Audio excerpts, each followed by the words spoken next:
A third stimulus check may be going out by mid-March. So Americans living paycheck to paycheck, or people just want some extra money, let's talk about the ins and outs. Let's talk about the parameters of this third stimulus check that could possibly go out by mid-March 2021. First of all, introduction. Hey everybody, JJ here. You're watching Bull, Boom, Bear, Bust. It is Thursday, February 4th, 2021. Thank you for joining me. And real quick, let me just give you my stance again on this, because some people start labeling me as a lefty or a socialist or something like that when I talk about stimulus checks. Do I think stimulus checks need to be sent out? Absolutely. Millions of people are on the verge of financial disaster. Do I think it's the solution? No.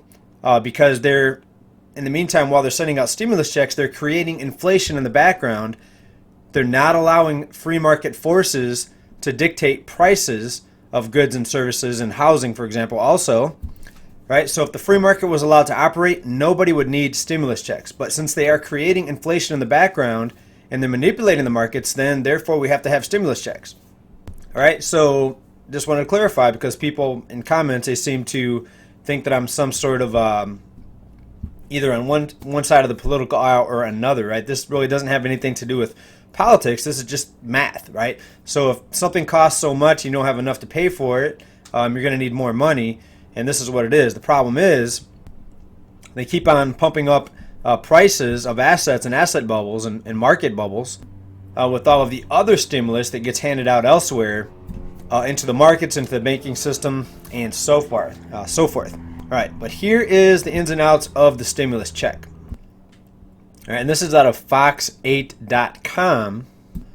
To qualify for the full $1,400, you need to make $50,000 a year or less, or $100,000 a year for married couples. Okay, so if you're single making $50,000 or less, you're going to get a $1,400 check if this goes through. It's not final yet. If you're a married couple making $100,000 or less, you're going to get a total of $2,800, right? $1,400 for each of you. Also, if you're considered head of household, you can make up to $75,000 per individual and still qualify for the full $1,400 stimulus check. Now, similar to what happened with the other stimulus checks, people that earn more than the threshold of $50,000 would get smaller payouts. You'll still qualify, you just may not get the full payout of $1,400. All right, it's also being reported that parents and heads of household would get an additional $1,400 per child. That is a big, big check. So, for example, a married couple with 3 children, a family of 5 in that case, would get a $7,000 check. That's a big one. And the current president said the following, quote, "I'm not going to start my administration by breaking a promise to the American people," unquote.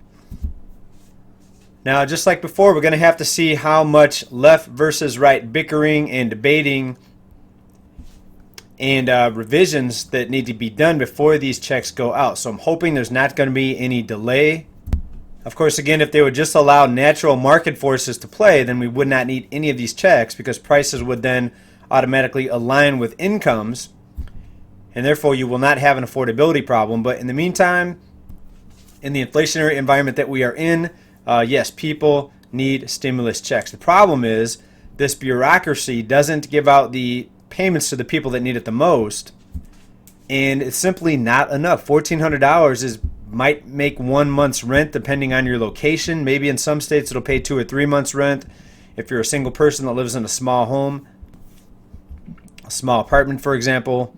But in most of the major cities, $1,400 is not going to go very far for an individual. All right, so on one hand, this is kind of a bittersweet topic to discuss. Yes, the positive part of this, checks would be good. People need checks, obviously. So many people are broke. Even before the shutdown recession, people were living paycheck to paycheck. Estimates vary between 70 to 80% of people were living paycheck to paycheck. Most people are in some sort of debt.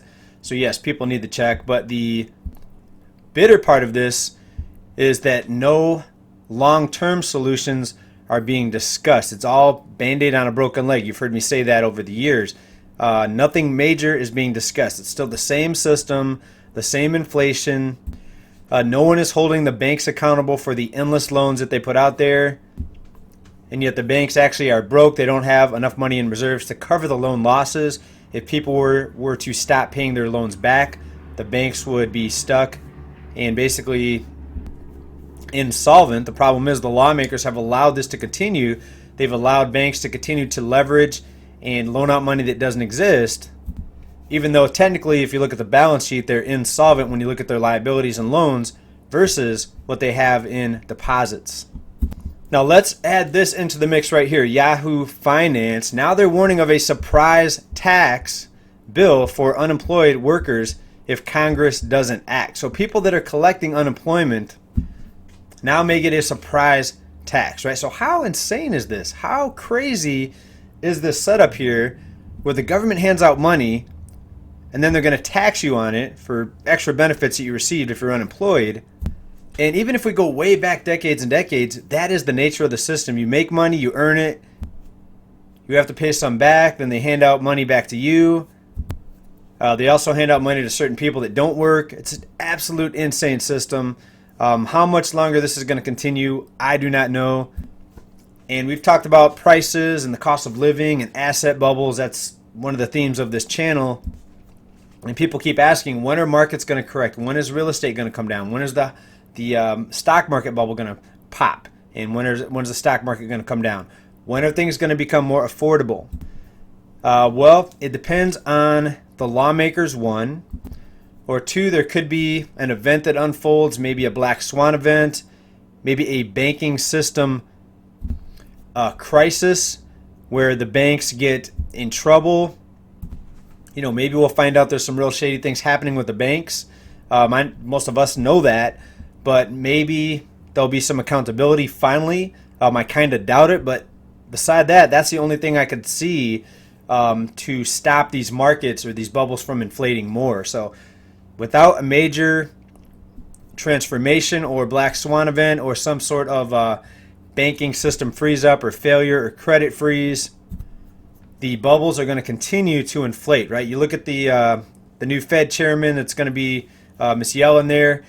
She's not talking about any radical changes. It's more debt, more inflation of asset bubbles, more endless currency creation, trying to paper over the problems.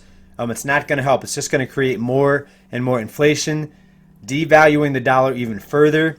So continue to protect yourself. I don't see deflation happening unless one of those events that we talked about occurs. A banking crisis, a black swan event, something to freeze up the credit markets, war, massive civil unrest, a grid going down, right? Power outages, things like that. Things that would throw the entire system into chaos or a freeze up. All right, without one of those unknown, unseen events happening, there's going to be more inflation. People are trying to protect themselves with other ways of investing their money instead of just sitting in a dollar, which is getting more devalued as prices continue to rise. Continue to hedge yourself. Instead of being in a paper dollar that doesn't inflate, it actually deflates, right? It's losing value. Put your money to work in something that the value is going to continue to go up. A lot of people are saying that the stock market's just going to continue to go up because it's got endless backing from the money printers in the background. The same thing with real estate. People say real estate is going to keep going up. I'm saying it's going to continue to go up unless something happens that we talked about, one of those events.